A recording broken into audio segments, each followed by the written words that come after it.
Well, good morning. Welcome back to part 3 of our series. Good morning to you, Susan. Good morning to you. Yeah.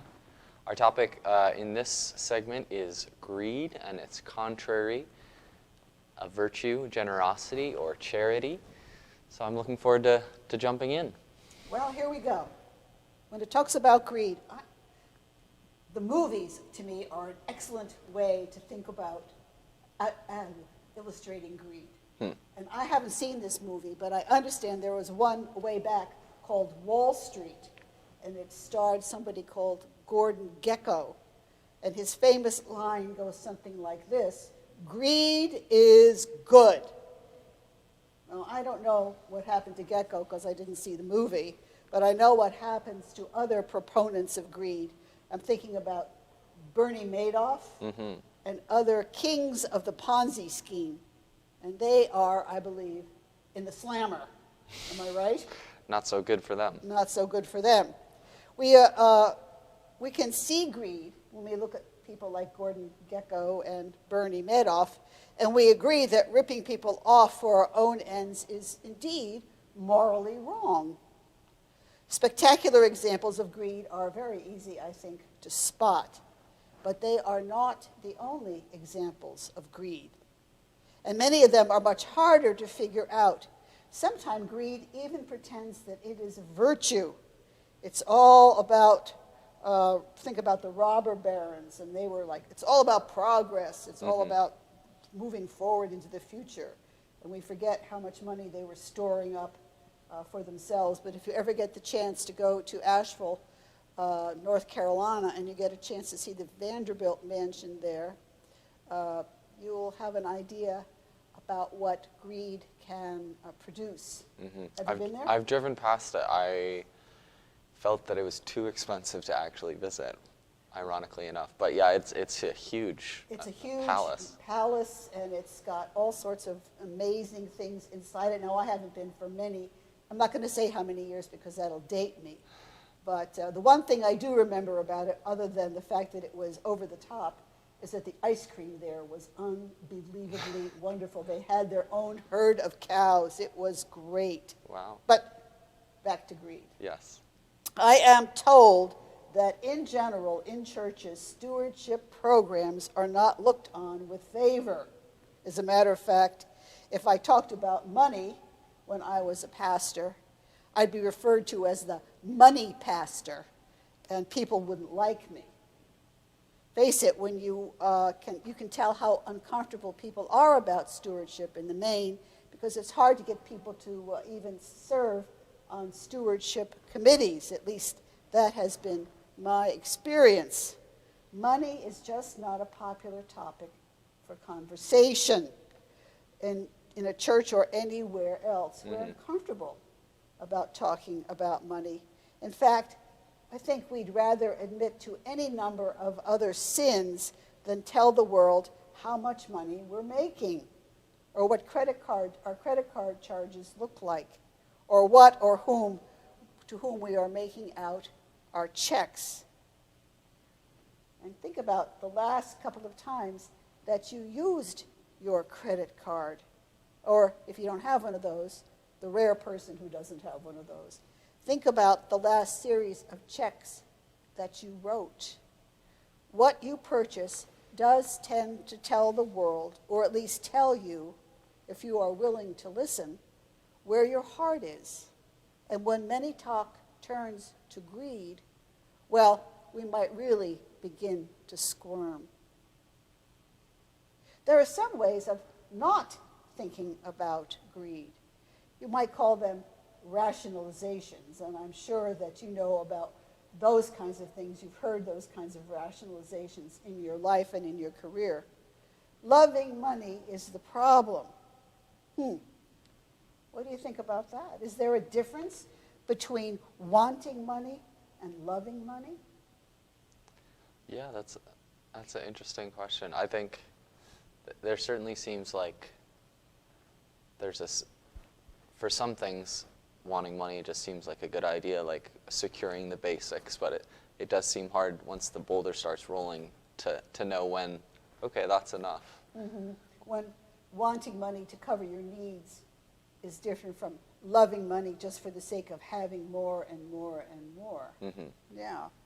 1 Timothy 6 says, 1 Timothy 6, 9 to 10 is a real pain in the neck.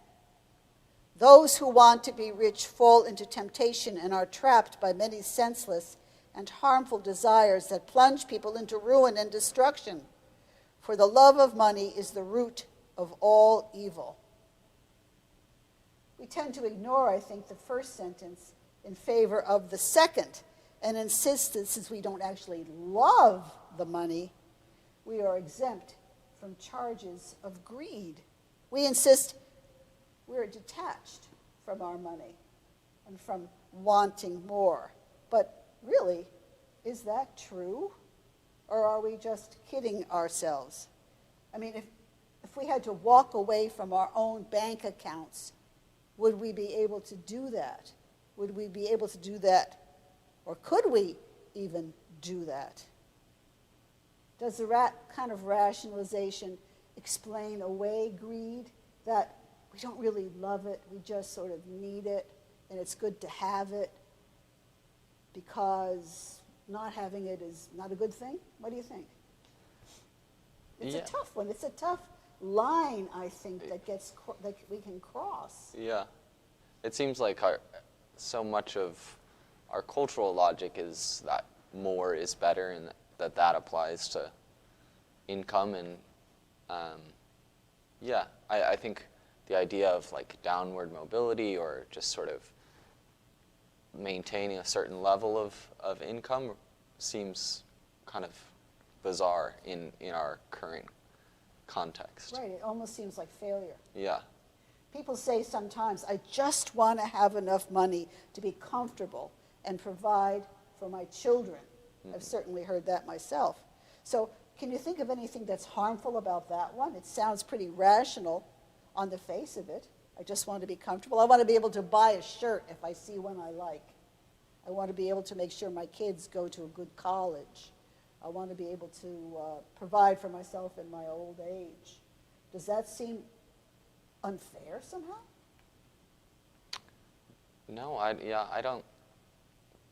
It seems like an instance where you really need to know someone's heart. I mean, I'm sure I said some of those things, and in some cases I was probably justified, and then in other cases I really was acquisitive in ways that weren't. Yeah, I mean, I think, are there shades of greed?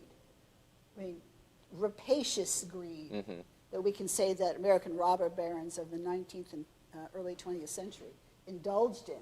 Or are we talking about a modicum of greed? I just want to have enough. I just want to be comfortable. I just want to be safe. I just want to be safe. I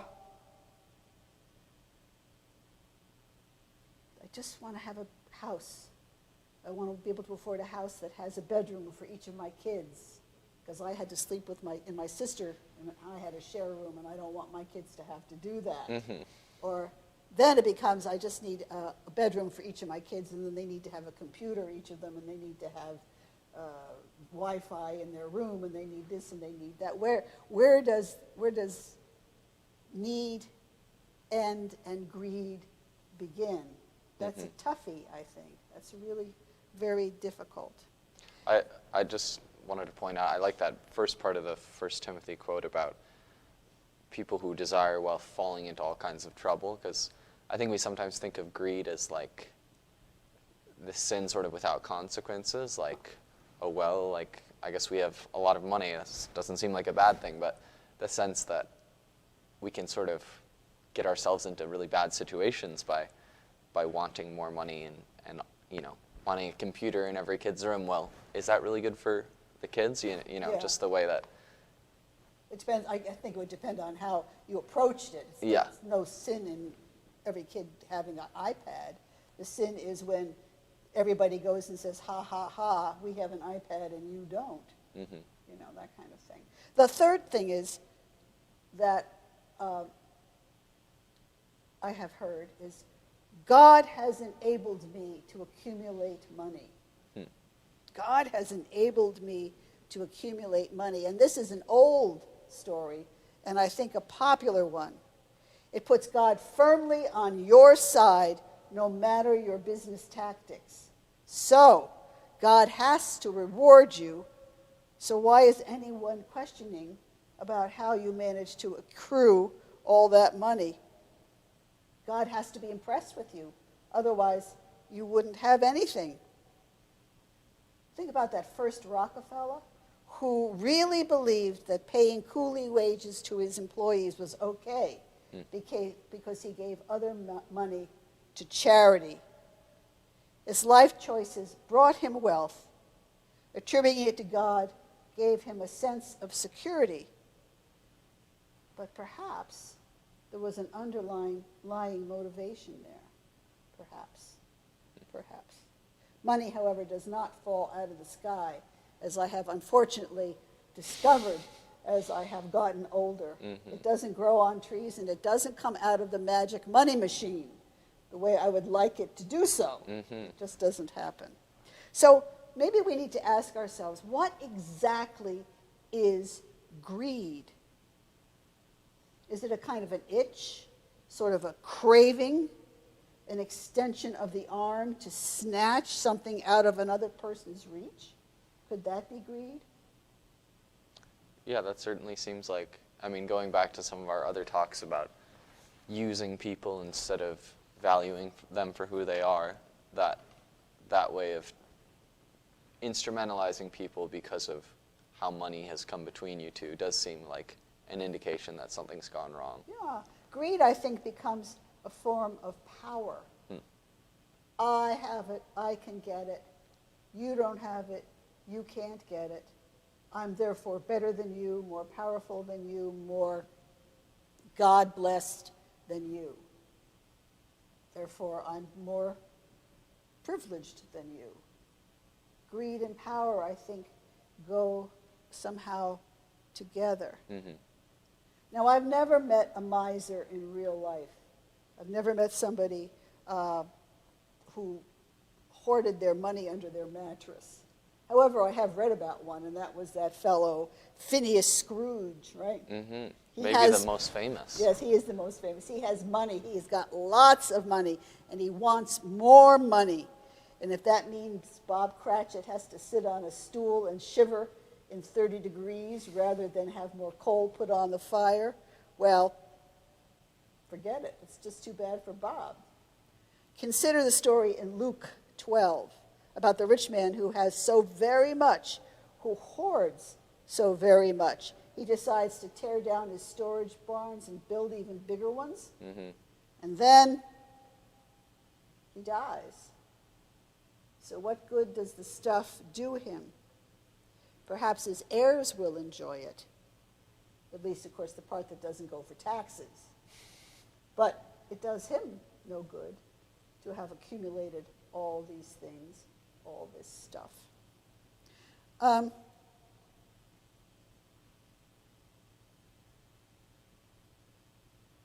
Economists have interesting notions about it. Some of them seem to think that acquiring is a great idea. That way you can loan out your stuff and produce more money for yourself, and then, I guess, create more jobs, I would think. Do you think so? Do you think that loaning out money, creating more jobs, having more stuff so that you can loan out more stuff and get back more stuff is a form of greed? Yeah, I mean, it does seem like certainly we have some distortions in the way that our economy is set up, where we're all kind of dependent on the largesse or the money-making capacity of some very rich people who are, employing all these other people. That, to my mind, seems like it's not a setup for personal virtue for the rich, or maybe for other people too. Savings, to be saving, I think, can morph into greed as well, because you hold it back rather than giving it out, when holding everything back. I'm not saying that savings is a bad thing, but it's like everything else. a virtue turns into a sin. Orthodoxy turns into something that is not orthodox, into heteroorthodoxy. When you just take it right over the line, when you push it to the extreme, then you get into trouble. Consumerism we've talked about before. I know that everybody wants the latest iPhone or Nike shoe or whatever. Is that a form of greed, do you think, to want the latest, the newest, the best? Yeah, I mean, it seems like an instance in which something a thing sort of takes the place of God, where we find ourselves sort of enslaved or addicted to things. Yeah. Why be satisfied with last year's model when this year's model has come out and it has an extra bell or whistle? But the one that you're using now is perfectly good. A form of consumerism that we can worry about in terms of, is it greed to want the new? Is it greed to want something new? To define greed as simply the desire for things and for money is to put, I think, a straitjacket on greed, however. It's much more than getting and keeping money. It's more than, I think, craving wealth. Greed, I think, can include intangibles like honor, knowledge, authority. People can be greedy for all sorts of things. Craving first place, can be maybe as greedy as craving cash? Or do you not think so? Yeah, that's interesting. I don't usually think of greed as something intangible because money seems so tangible. But the endless accumulation of kind of prestige seems like certainly something that's happening on social media, with wanting to be like an influencer or to go viral, that sort of thing. Seems like it's kind of got the same sense of acquisitiveness that greed with money does. Yeah, how many followers do I have on Twitter? Yeah. If I only have 5, how good am I? But if I have 5,000, I must be a star. That kind of notion. It's greed in a different guise. We live in a consumer society. There's no getting around that fact. And we are programmed to want things. But we are not exactly programmed to worry about the producers of those things. How many times have we read in the newspaper about sweatshops in other parts of the world that are producing the goods that we crave?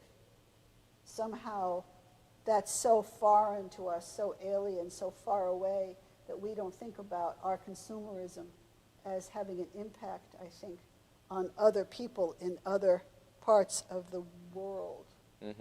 Or even, well, I'm just thinking of some of the worst outbreaks in Canada coming from fulfillment centers for, online purchases, or in factories and especially meat packing factories, thinking about how that aspect of my consumption, I'm a meat eater, tends to kind of go under the radar. I don't really think about how, my choices are making other people vulnerable. Yeah, and I think that's one of those, it's far enough removed from one's thinking that you never even think about consumerism / greed / the people that provide for you to give you the things that you want. Consumerism, of course, comes with strings. You trade in that old car, you get a new car, but what happens to all those used cars? My husband, Roy, is always thinking about that. He says, I see fields of used cars. Do they ever get sold? I don't know. Do they ever get sold? Yeah. I mean, it seems like we're pretty good at shifting those hidden costs to places that we can't see them. That's right. Yeah. We can see, and if we can't see it, we can't worry about it. Well, all this is pretty dire. What about the other side of greed, of generosity or generosity? Charity? Can you think of anybody who is generous? Yeah, certainly. Somebody in history? In history, interesting. I feel like I know a number of stories of people who, after they died, people discovered that they'd been, putting aside half their income. Or there's a story of W.H. Auden giving $200, which, in 1930 is a ton of money, Yes. to Dorothy Day's outreach to the homeless. And she mistook him for a homeless person himself because he was a tramp and, just living on the edge. But yeah, that kind of generosity, which doesn't really publicize itself, I think, is those are some of the most generous people, I feel like, in my view. There's a wonderful story that I used to make my kids portray when I taught German. Mm-hmm. And it's about a fellow named St. Martin who was minding his own business, riding his horse down the street or whatever, and a beggar came up it was in the middle of the winter, and Martin didn't have any money on him, so he took his sword and cut his cloak in half and gave half to the beggar Mm-hmm. and kept half for himself. Of course, in this story, the beggar turns out to be Jesus, which makes it for a wonderful story of generosity. And it's a story that doesn't consider the consequences because, of course, Martin doesn't know that it's Jesus when he's busy cutting his coat in half.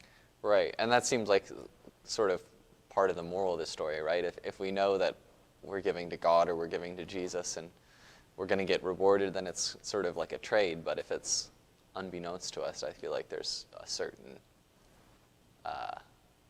there's more merit to that. There's, Yeah, and that reminds me of the notion that you give without strings.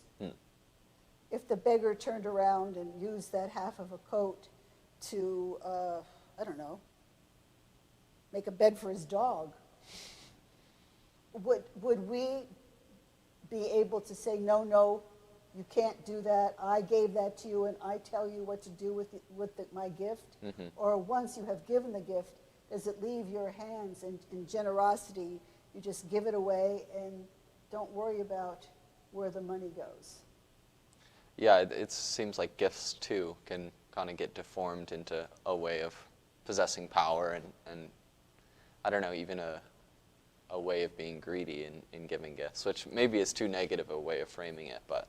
Yeah, I used to teach confirmation class, and one of the things we talked about was the cards that the church used to give to people who were homeless, and it was, I don't know, $50 to go to the grocery store and buy groceries. Mm-hmm. And we had a discussion about, well, what if they bought, I don't know, chips or something like that? Does that negate the generosity of the gift? Or should you have some sort of influence on what is spent?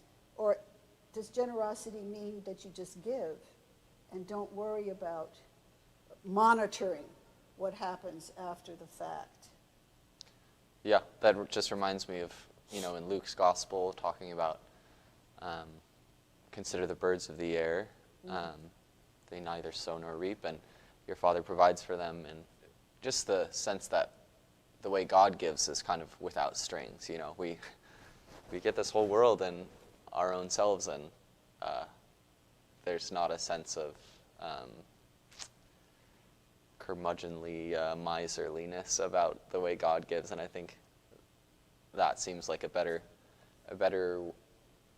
view of how we should act. Yeah, I'm glad you said that, because I think that the bottom line here, beneath generosity and greed, is the notion of trust. Do we trust that God will provide, or do we not trust that there's enough to go around? Do we think of the pie as, finite, or do we think that there's enough for everybody? And that rules how we react to the world and how we behave. Do we hoard it, or do we lovingly give it out, knowing that God is as generous as we would strive to be, though never can be? The whole notion of I got mine seems to fly in the face of God's generosity. After all, he sent his son to die, which is a pretty generous thing to have done, so that we do not die. How can we, in the face of that, be so closed in and so worried. Yeah, I like that word trust. I mean, it does seem to betray a sense of fear of I get mine, like that there isn't enough, or that the world isn't bountiful. And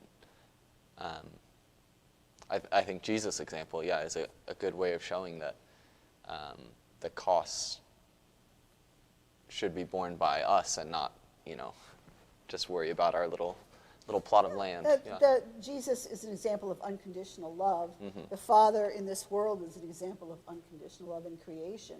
And the Holy Spirit provides that spark that allows us to demonstrate unconditional love.